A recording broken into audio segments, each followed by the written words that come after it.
रायपुर से अपडेट, जहां केंद्रीय गृह मंत्री अमित शाह रवाना हो गए हैं। मेफेयर रिजॉर्ट से चंपारण के लिए रवाना हुए हैं और प्रभु वल्लभाचार्य के दर्शन करने जाएंगे अमित शाह। सीएम साहब भी केंद्रीय मंत्री के साथ रवाना हुए हैं। दर्शन के बाद लौटेंगे गृह मंत्री अमित शाह। सीएम साहब रिजॉर्ट के बाहर बड़ी संख्या में पुलिस बल तैनात कर दिया गया है। सुरक्षा के पुख्ता इंतजाम किए गए हैं। रिजॉर्ट में प्रवेश करने वालों से लगातार पूछताछ हो रही है।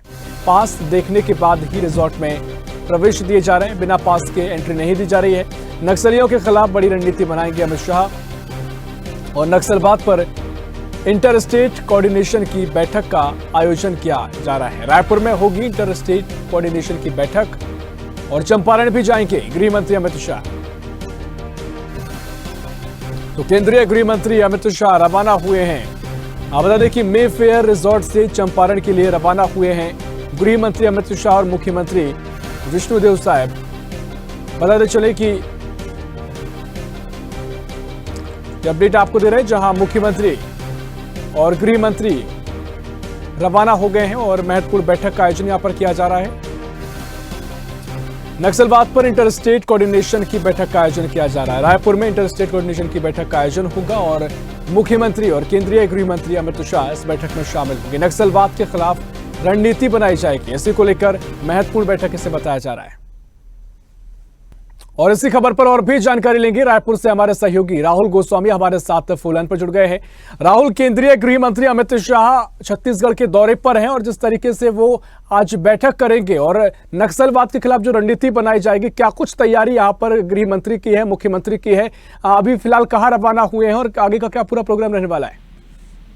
देखिए, केंद्रीय गृह मंत्री अमित शाह 4 महीने के बाद छत्तीसगढ़ के दौरे पर आए हैं। वो 3 दिनों तक कल रात में 11 बजे छत्तीसगढ़ पहुंचे वो, और आगामी 2 दिनों तक 25 तारीख तक वो कल रहेंगे।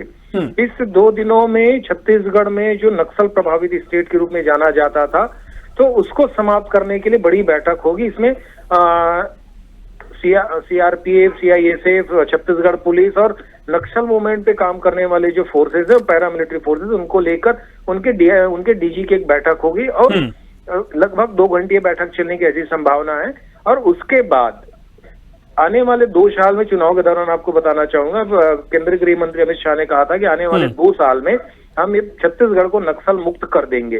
तो उसी रणनीति के तहत यहाँ पे काम किया जा रहा है। रात में जैसे वो आए, उसके बाद आज सुबह से सरकार की प्रक्रिया शुरू हो गई थी और अभी 11:30 बजे वो चंपारण में वल्लभाचार्य महाराज की जो वहां पे आश्रम है, वहां पे वो दर्शन करने गए और वहां से वापस आने के बाद जिस निजी रिसोर्ट में उनका स्टे हुआ, जहां पे रुके हुए, वहां पे इंटर स्टेट कोऑर्डिनेशन कमेटी की बैठक होगी और यहाँ पे नक्सल मूवमेंट को लेकर ही फोकस होगा कि किस तरीके से नक्सल मूवमेंट, नक्सलाइज्म को खत्म किया जा सके। बिल्कुल, देखिए राहुल, लगातार छत्तीसगढ़ को लेकर निगाहें बनी रही हैं और इसको लेकर तमाम दावे भी किए गए हैं, जमीन पर काम भी किया गया है। लेकिन जो महत्वपूर्ण बैठक है, अंतर्राज्यीय बैठक इसे बताया जा रहा है और भी जो पड़ोसी राज्य हैं उनके भी तमाम अधिकारी और प्रतिनिधि यहाँ पर आएंगे, चर्चा बनेगी, रणनीति बनेगी। उससे किस तरीके से उसको लेकर तैयारी है और कितना बड़ा प्रहार इस बैठक के बाद नक्सलियों पर किया जा सकता है, क्योंकि मुझे लगता है कि एक्शन की तैयारी कहाँ जिसका शुरुआत हो गई है? देखिए, ये बहुत महत्वपूर्ण बैठक है अपने आप में। अगर छत्तीसगढ़ में इस तरीके की बैठक हो रही तो उसको समझा जा सकता है कि कितना महत्वपूर्ण बैठक होगा। 2 दिन का दौरा है और इसकी तैयारी पिछले 15 दिनों से राज्य शासन के द्वारा की जा रही थी। सेंट्रल की पूरी टीम आई हुई है और आंध्र प्रदेश जो नक्सल प्रभावित राज्य जो अभी माने जाते हैं, जिसमें आंध्र प्रदेश है, तेलंगाना है, छत्तीसगढ़ है और छत्तीसगढ़ के जो पड़ोसी राज्य हैं, झारखंड, उड़ीसा, इन सारे स्टेट के डीजीपी के साथ केंद्रीय गृह मंत्री अमित शाह की बैठक होगी और उससे मुख्य एक एजेंडा होगा नक्सलाइट के समाप्ति को लेकर। केंद्रीय गृह मंत्री, मैं जैसे पहले आपको बताया, 2 साल पहले उन्होंने कहा था कि 2 सालों के भीतर हम नक्सलिज्म को खत्म कर देंगे और मुख्य एजेंडा नक्सलाइट को खत्म करना है। इस बैठक, इसके बाद एक राजनीतिक बैठकों की भी हो सकती है मुख्यमंत्री के साथ। प्रदेश के हालातों को लेकर भी चर्चा कर सकते हैं। 7 महीने हो गए सत्ता सरकार में आए हुए बीजेपी को, इन 7 महीनों का ब्यौरा भी केंद्रीय गृह मंत्री मांग सकते हैं कि किस तरीके से सरकार ने काम किया, आगे आने वाले 3, 4, 5 सालों में सरकार क्या काम करेगी, क्या एजेंडा होगा।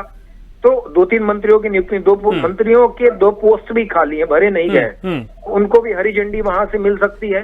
निगम मंडलों को लेकर भी चर्चा हो सकती है, क्योंकि मुख्यमंत्री विष्णुदेव साय कई बार दिल्ली दौरा कर चुके हैं, पर कैबिनेट के 2 मंत्रियों के पोस्ट जो खाली वो अभी तक भरे नहीं गए, निगम मंडलों में आने वाले चुनाव के पहले उनकी नियुक्तियां की जानी है, वो भी, इन सारे मसलों पे केंद्रीय गृह मंत्री अमित शाह हरी झंडी दिखा सकते हैं। निश्चित तौर पर देखिए कई लिहाज से काफी महत्वपूर्ण बैठक ये है और तमाम बिंदुओं पर चर्चा हो सकती है और विशेष तौर पर जिस पर सबका फोकस रहेगा, निगाहें रहेंगी कि नक्सलवाद के खिलाफ क्या विशेष रणनीति बनती है।